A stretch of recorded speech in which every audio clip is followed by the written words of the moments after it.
19, take one, roll and action.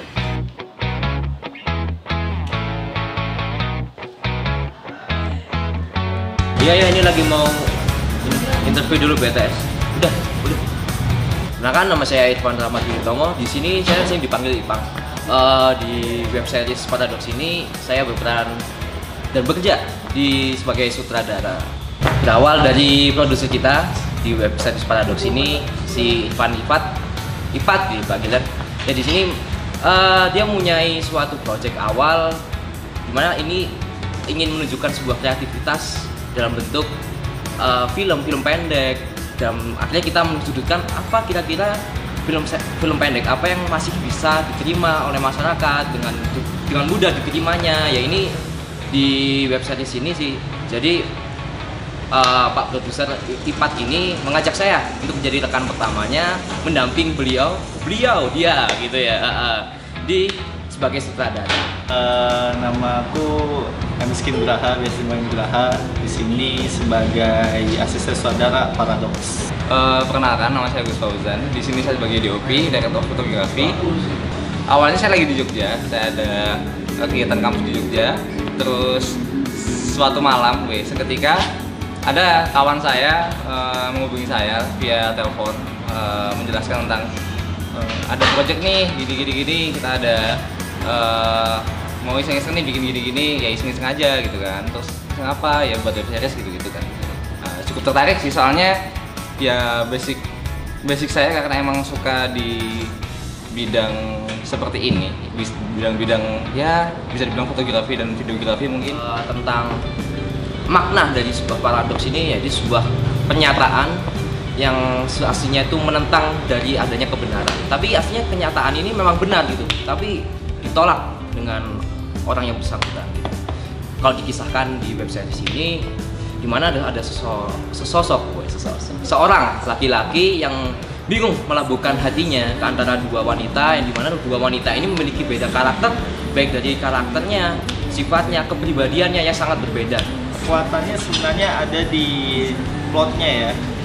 Kalau teman-teman nanti tonton web series kita, dan harus nonton ya, kekuatannya ada di plot. Jadi teman-teman bakal melihat sebuah plot di mana plot ini nggak terduga, cerita cintanya nggak biasa, dan gak cuma permasalahan 3 peran ini, tapi ada peran eksternal yang lainnya yang memang nantinya mendukung 3 peran utama ini untuk menceritakan perjalanan cintanya seperti apa.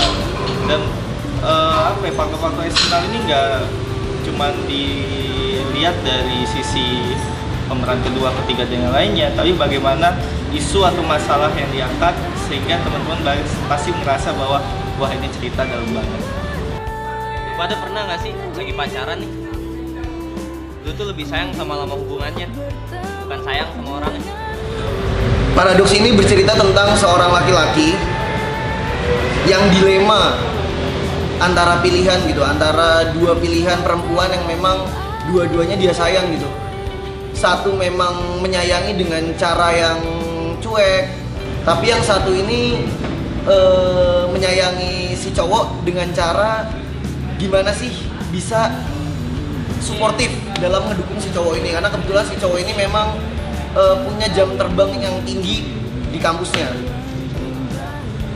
Paradoks ini adalah sebuah cerita yang memang diangkat dari kisah nyata. Saya lihat gak banyak orang yang ngerasain posisi kayak Adrian, kayak Amel, dan kayak Fania gitu. Nah, akhirnya saya coba untuk memvisualisasikan apa yang si orang tersebut temui gitu atau rasakan. Nah, akhirnya saya coba merekrut ya salah satu teman dekat saya, Irfan Rahmat, yang saya angkat sebagai sutradara.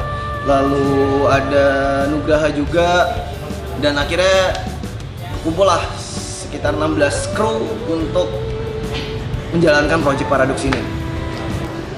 Udah. Video mas? Kan behind the scene.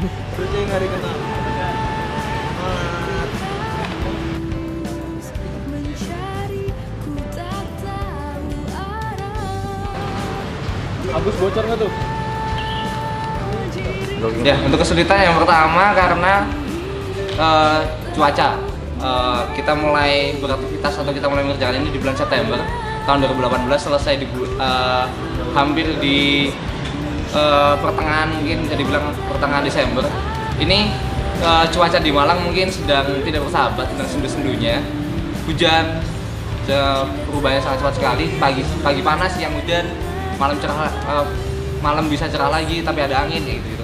Mungkin itu kendalanya. Yang kedua mungkin ekspektasi kita waktu blocking dengan waktu kita syuting di realnya itu kadang berbeda. Di saat blocking kita mengekspektasikan tempatnya ini seluas apa gitu, kita masih mengekspektasi ini setnya luas seperti itu. Padahal waktu kita masuk ke lokasi set yang sebenarnya itu mungkin sangat berbeda sekali karena sudutnya sempit, terus keramaiannya juga kadang tidak kondusif, dan lagi mungkin yaitu karena cuaca tadi mempengaruhi ke kamera kita yang mungkin low entry, mungkin bisa dibilang seperti itu. Tantangan lagi sih perizinan lagi. Kita ya karena kita selalu menjalankan proyek ini dengan memanfaatkan relasi teman, keluarga. Jadi banyak hal-hal yang tidak juga kita.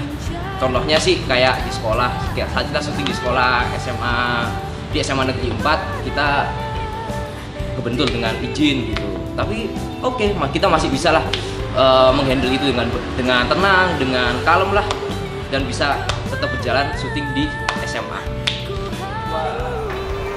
Sound standby. Iya, kemarin malam adalah malam terakhir gua ketemu Amel. Dia nggak bisa dihubungi, dan seperti tiba-tiba ditelan bumi. Amel berhasil bikin gua kesepian di antara ramainya teman-teman dan lingkungan gua. Kalau scene paling menarik ini, semua scene yang memang terjadi di kehidupan nyata. Contohnya di BNS, lalu di Roti Bakar, lalu scene dimana Adrian dan Amel berantem hebat sampai mereka pisah gitu. Nah, menurut saya yang scene-3 scene tersebut adalah scene yang memang saya sebagai scriptwriter harus bisa coba mengulang memorinya si yang punya cerita ini, gimana sih waktu realnya, waktu kejadiannya itu kayak gimana gitu. Jadi secara emosi dan secara kejadian itu bisa representatif gitu. Hal menarik kalau dari tim sendiri, tim di sini nggak expect gitu, nggak kebayang kalau tim dari kita orang-orang yang di tim ini saling mendukung gitu.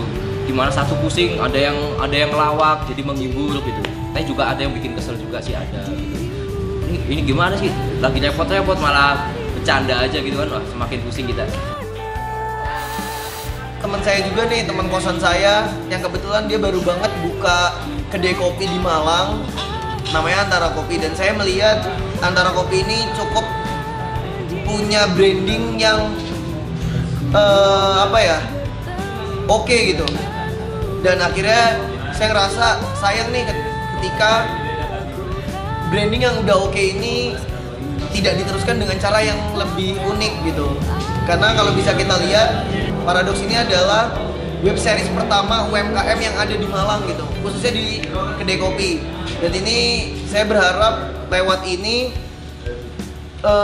branding atau cara pengiklanan UMKM di Malang ini bisa berkembang. Mana sih kita? Lihat aja nanti deh.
Lalu selain berharap agar cara pengiklanan UMKM di Kota Malang ini dapat berkembang, saya juga berharap orang-orang seperti Adrian, orang-orang yang paham bagaimana merasakan jadi Adrian, tapi tidak bisa menceritakan atau mengungkapkan apa yang dia rasakan melalui paradoks, dia bisa menyampaikan ke perempuan yang dia sayang bahwa paradoks adalah manifestasi dari apa yang dia rasakan.